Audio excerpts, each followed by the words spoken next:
Modeling with polygons will allow you to get a certain amount of control over the surfaces that you're creating, but there are times when you need to have a more refined or a more rounded and continuous surface than you could achieve very easily with polygons. So in that case, you'll want to use subdivision surfaces in order to get a good smooth surface that doesn't require a ton of polygons. So let's have a look at what we can do with subdivision surfaces so we can get the basic idea of what's going on here. So, in this scene, I have basically just a single cube sitting here, and there are two types of subdivision surfaces in Modo, and the first thing to do is to identify which is which here. So if I just press the Tab key, this is kind of the legacy subdivision surfaces. This is the kind that initially shipped with Modo back when it was initially released, and you can still use them, but for the most part, these will be included essentially for legacy purposes when you open an older model, or for some kind of package that doesn't support the kind of subdivision surfaces that we'll use more frequently. So I'm going to press Tab again to unsubdivide. And the other type of subdivision surfaces are Catmull-Clark subdivisions, or sometimes they're called Pixar subdivision surfaces. So you can access those by holding Shift and pressing Tab. So Tab takes you to the more traditional subdivision surfaces, the Catmull-Clark subdivisions, which is what we'll use more frequently. And essentially for every time I mention subdivision surfaces from this point forward, I'm going to be referring to these Catmull-Clark subdivisions, which is Shift-Tab. You can also just use Tab always to get out of them, but Shift-Tab is how we'll get to the kind of subdivision surfaces that we want. Now let's look at what's actually going on by creating these subdivision surfaces. So if I zoom in on this object, you can see that this cube has been turned into something of a sphere, but if we look really closely, we can still see that there is a bit of what's called faceting. So that's going to be the fact that we see an edge right here, an edge right here, an edge right here, and an edge right here. Now this is all happening over the space of a single polygon, but really what's going on is that this polygon is being divided into 4 polygons, horizontally and then vertically.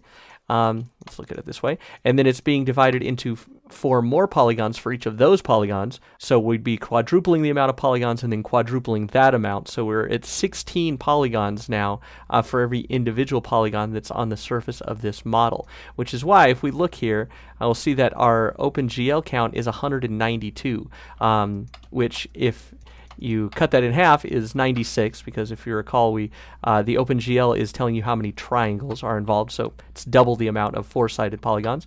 So 96 polygons instead of the 6 that are initially here. So if I unsubdivide this, it'll be 12 triangles again, and if I double click on it, we'll see that it says 6 polygons or 6 faces, and then when we subdivide this, this will jump up to 192, which is basically the 16 times the 12 that were initially there in OpenGL. All right, so you have control over how many actual subdivisions will appear in the Surface tab here under the properties for any individual mesh. So if I select this cube mesh here, then go to Surface, I'll see that there are 2 types of surfaces here. There are subdivisions, which is the legacy subdivision surfaces. You have a subdivision level and then a render level. I'm going to go ahead and hide that. And then we have the Catmull-Clark subdivisions, which also has a subdivision level and a render level, and then also a current level, which is currently grayed out, and we'll see why that is here a little bit later on. So if I want to increase the density here, actually first let's start by decreasing it. If I click this down to a subdivision level of 1, you can clearly see that each polygon is being divided up into 4 individual polygons, right? If I go up to 2, it starts to get a little bit more refined.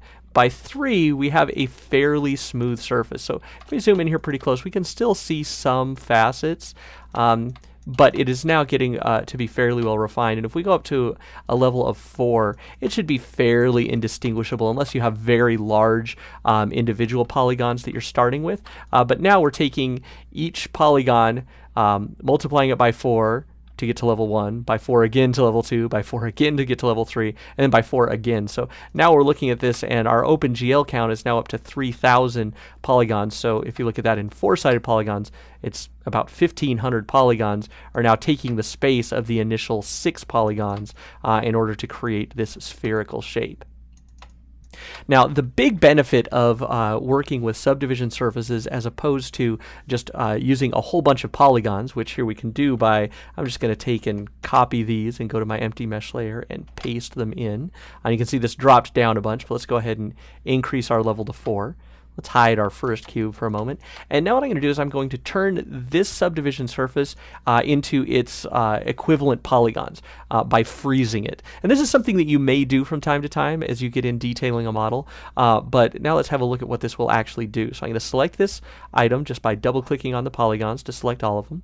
Then I'm going to go to Geometry and Freeze. And I'm not going to worry about any of the options right now here. I'm just going to go ahead and click OK. And what this will do is take my subdivision surface polygons and turn them all into regular polygons. So if I double click on them, see I have 1,536 polygons selected. My OpenGL count is still 3,072 because each one of those is divided in half to create triangles. But there you can see that this is what we're left with. So I'm going to go to item mode here and just take this guy and slide it over to the side. And then let's bring back our other cube here. Let's slide that a little further over. So you can see that they have essentially the same shape. And if I go to a view mode, let's go over to my layout tab because I already have my wireframes turned off here. You can't really tell which is which by looking at them here without the wireframes on, because they're essentially the same thing. The only difference is that the extra polygons in the sub-D version are there implicitly. So they're being driven by the subdivision surface, not by the fact that there are actually polygons there. Now, this becomes very powerful when you want to edit this shape. So if I were to take something like this and just grab this edge, and you can see that when I turn on my move tool, it's located up here because that's the actual position of the edge in real space. The subdivision surface peels away from the initial edge a little bit. But you can see if I pull this up here, let's do something like that, and then maybe use the scale tool and flatten that out there. Yeah, so I've created something that's much more awkwardly shaped. And in order to do this, to this model, I would have to use a mixture of fall-offs and multiple transform tools, all sorts of stuff to be able to get something like this. And then if I wanted to undo it, I would be essentially stuck. Whereas I could take this edge here, use my scale tool again, and I'm just looking at my top view, and I'm just going until it aligns with the edge underneath.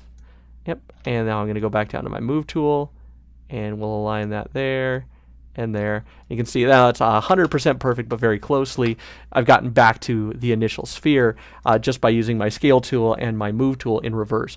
Doing that again to this is not going to happen. In order to make this happen, I would have to use a bunch of tools to get there, and then going back would be next to impossible, if not impossible. So using subdivision surfaces will allow you to have a good, clean way to work on nice, smooth geometry without the drawbacks of having a whole bunch of polygons that would be required in order to get that smooth surface on its own.